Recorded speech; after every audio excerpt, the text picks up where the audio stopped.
آپ علیہ السلام کا چوتھا حق جو ہم سب پر لازم ہے وہ ہے کہ آپ کی اتباع کرنا، آپ کی اتباع کرنا، آپ کی اطاعت کرنا۔ اس اتباع اور اطاعت کے قرآن مجید میں بہت سارے فائدے موجود ہیں جو اللہ نے بیان کیے، اور اس اتباع کا فائدہ ہمیں ہوگا۔ ایک آیت میں اللہ نے فرمایا اگر اللہ کی اطاعت کرنا چاہتے ہو تو اللہ کی اطاعت سے پہلے رسول کی اطاعت کرو، اور جس نے رسول کی اطاعت کی تو گویا خود بخود اس نے اللہ کی اطاعت کی۔ من یطع الرسول فقد اطاع اللہ، جس نے رسول کی اطاعت کی اس نے اللہ کی اطاعت کی۔ اطاعت رسول کا دوسرا فائدہ کہ اتباع سے اللہ کی محبت ملے گی۔ اللہ نے سورہ آل عمران میں اس کو یوں بیان فرمایا قل ان کنتم تحبون اللہ، اے نبی آپ لوگوں سے کہہ دے اللہ کے محبوب بننا چاہتے ہو۔ ہم میں سے ہر آدمی چاہتا ہے کہ میں اللہ کا محبوب بن جاؤں، اللہ مجھے پسند کرے۔ اس کا ایک نسخہ ہے، اس کا نسخہ کیا ہے؟ فاتبعونی، یہ آپ کی اتباع کریں اللہ کے محبوب بن جائیں گے، یہ آپ کی پیروی کرے یہ اللہ کے خود محبوب بن جائیں گے۔ اتباع کا تیسرا فائدہ، اگر ہم میں سے کوئی شخص چاہتا ہے کہ اللہ کی رحمت ہمیں ملے، ہر شخص چاہتا ہے، تو اللہ نے اس کا بھی بتا دیا رحمت الہی کے سائے میں آنا ہے اطیعوا اللہ والرسول لعلکم ترحمون، اللہ اور اس کے رسول کی اطاعت کرنی پڑے گی، اللہ کی رحمت میں تم آؤ گے۔ اگر اللہ کے رسول کی اطاعت نہیں کرو گے رحمت الہی تمہیں نہیں مل سکتی۔ اطاعت رسول کا چوتھا فائدہ کہ اس سے ایمان کی تکمیل ہوتی ہے۔ ہمارا ایمان مکمل جب ہوگا جب اطاعت رسول ملے گی۔ فلا وربک لا یؤمنون حتی یحکموک فیما شجر بینہم، اللہ نے فرمایا کہ آپ کے رب کی قسم ہے یہ ہرگز ایمان والے نہیں ہو سکتے جب تک کہ آپ کو اپنے تمام معاملات میں فیصل نہ بنائے۔ آپ کی اطاعت کریں گے تو ان کا ایمان مکمل ہوگا، ورنہ ان کا ایمان مکمل نہیں ہوگا۔ اطاعت رسول کا پانچواں فائدہ کہ اللہ قرآن میں فرماتا ہے کہ وَإِن تُطِيعُوا اللَّهَ وَالرَّسُولَ وَرَسُولَهُ لَا يَلِتْكُم مِّنْ أَعْمَالِكُمْ شَيْئًا، اگر اللہ کے رسول کی اطاعت کرو گے تمہارے اعمال میں کمی نہیں آئے گی، تمہارے اعمال بڑھتے رہیں گے، اس کا وزن بڑھتا رہے گا، اس میں کمی نہیں آ سکتی۔ ایک یہ فائدہ بھی ہے۔ اطاعت رسول کا چھٹا فائدہ کہ اللہ اس کے ذریعے ہمارے گناہوں کو مٹا دیتا ہے۔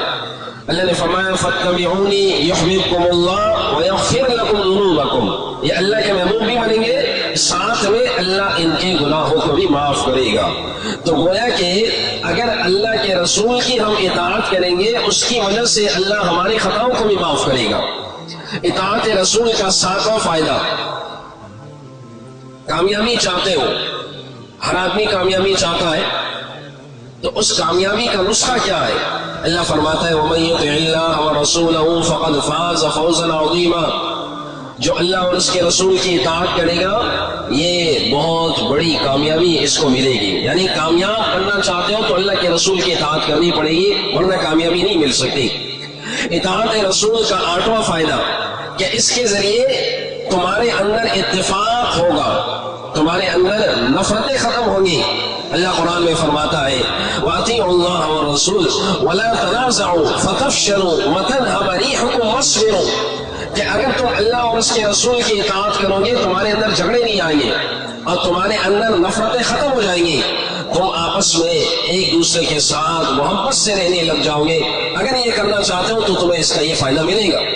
اطاعت رسول کا نواں فائدہ، اگر کوئی جنت میں داخلہ چاہتا ہے تو اس کا بھی یہی نسخہ ہے، اس کے علاوہ کوئی حل نہیں۔ اور میں وَمَن يُطِعِ اللَّهَ وَالرَّسُولَ يُدْخِلْهُ جَنَّاتٍ، جو اللہ اور اس کے رسول کی اطاعت کرے گا اللہ اسے جنت میں داخلہ عطا فرمائے گا، اللہ اسے جنت داخل فرمائے گا۔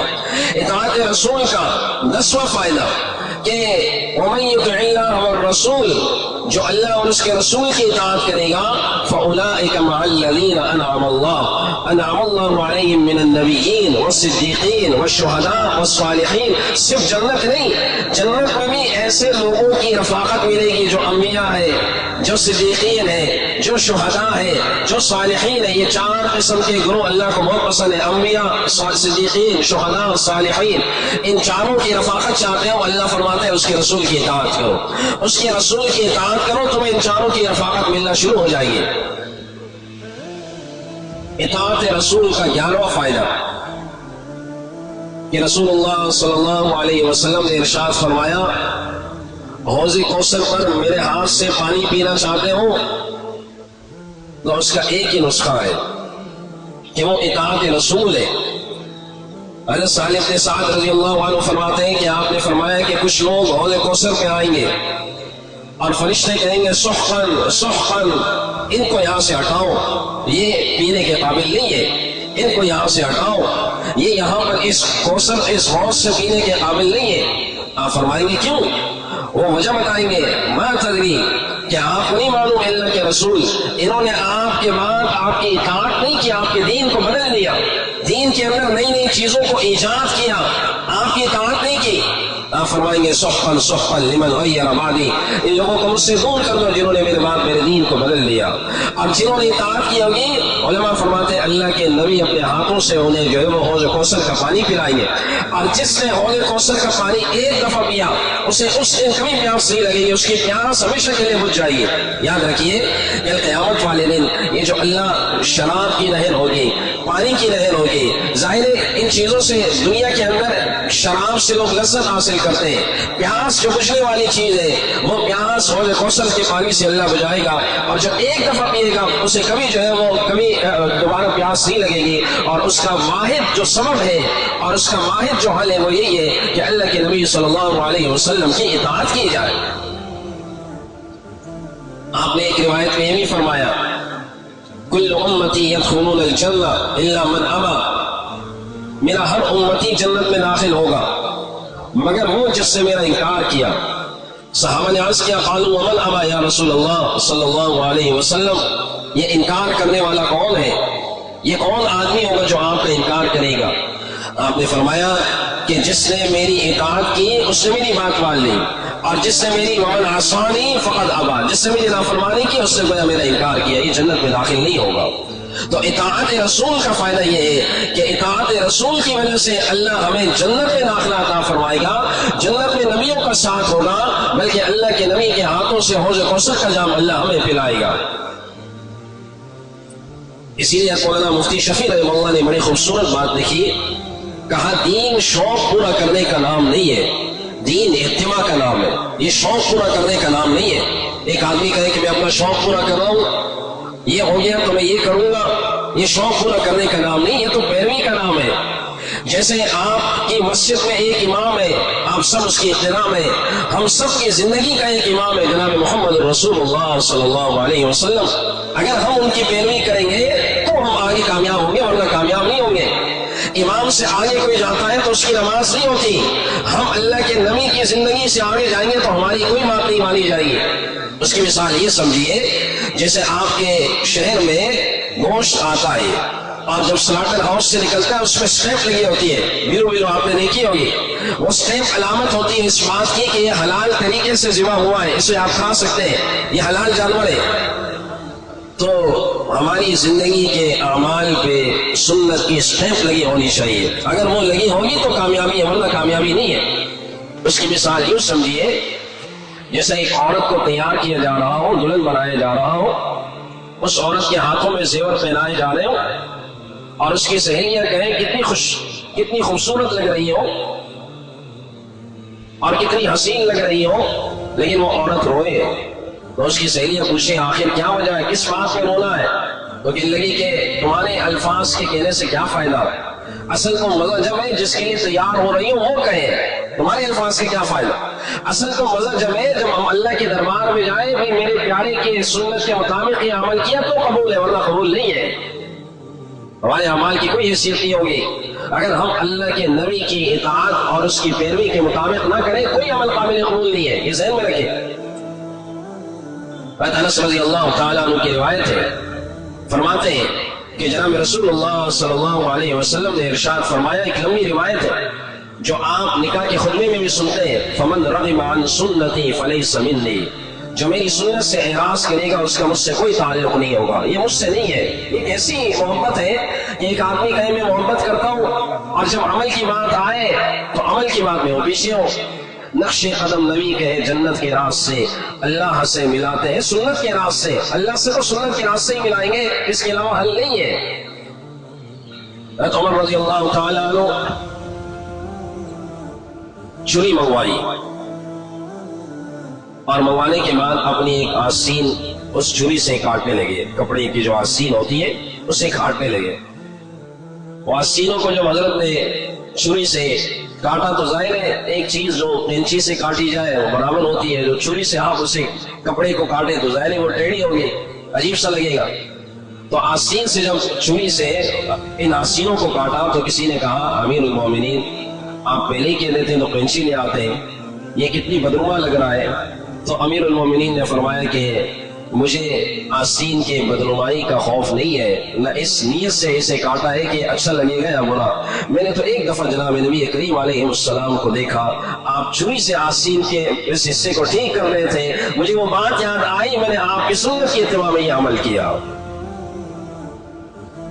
آپ مکہ مکرمہ پہنچے اور جب طواف مکمل کیا حجر اسود کے پاس آئے اور حجر اسود کا بوسہ دینے لگے تو کہنے لگے کہ مجھے معلوم ہے تو ایک پتھر ہے، اور حجر اسود کے بارے میں اللہ کے نبی نے کیا فرمایا، یہ سفید تھا، لوگوں کے گناہ یہ جذب کر کر کے یہ کالا ہو گیا، یہ سفید تھا، جنتی پتھر ہے، اور جو اسے بوسہ دے گا یہ اس کے ایمان کی گواہی دے گا۔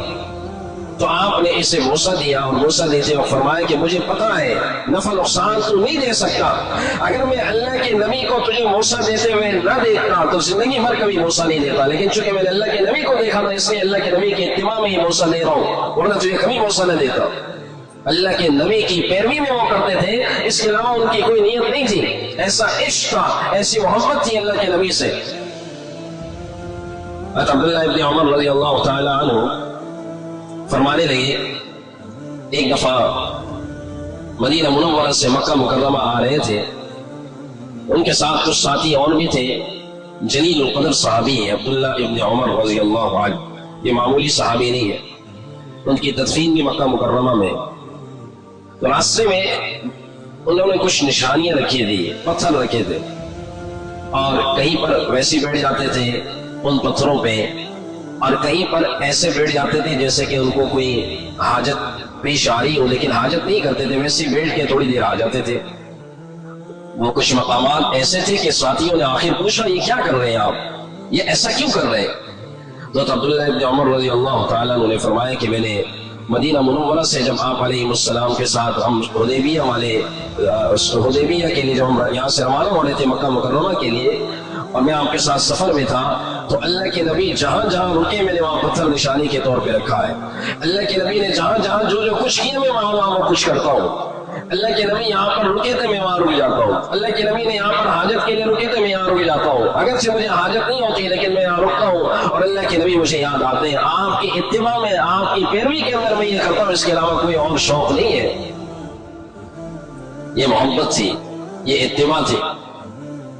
حضرت علی رضی اللہ تعالیٰ عید کی نماز پڑھنے کے لیے عیدگاہ میں آئے تو ایک نوجوان عید کی نماز سے پہلے نفل پڑھ رہا تھا، اور مسئلہ یہ ہے کہ عید والے دن نہ عید سے پہلے نفل ہے نہ عید کے بعد نفل ہے، یہ مسئلہ ہے۔ عید والے دن اشراق کی اور چاش کی کوئی نفل نہیں۔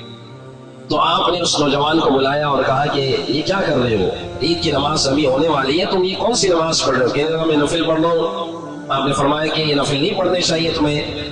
وہ نوجوان کہنے لگا میں نے اللہ کی تسبیح بیان کی ہے، میں نے سجدہ کیا ہے، میں نے رکوع کیا ہے، اللہ مجھے اجر دیں گے اس پہ، اللہ مجھے اجر دیں گے اس پہ۔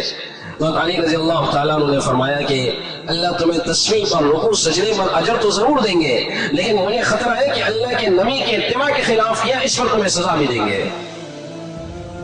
یہ سمجھتے تھے کہ دین شوق کا نام نہیں ہے، دین اتباع کا نام ہے، یہ ہمارے شوق پورے کرنے کا نام نہیں کہ فلاں کیا کہے گا، خاندان والے کیا کہیں گے، یا جو ہے وہ گاؤں والے کیا کہیں گے، رشتے دار کیا کہیں گے، پڑوسی کیا کہیں گے، ہم نے اپنے دین کو انہی باتوں کے اندر آ کر بگاڑ دیا، فلاں کیا کہے گا، فلاں کیا کہے گا۔ آج تک ہم نے یہ نہیں سوچا کہ اللہ کے نبی نے کیا کیا، کس بات کی وجہ سے اللہ کے نبی اور اللہ اس سے راضی ہوگا۔ ان باتوں کی طرف ہماری توجہ نہیں ہے، ہماری توجہ انہی باتوں کی طرف ہے کہ فلاں کیا کہے گا، فلاں کیا کہے گا اور فلاں کیا کہے گا۔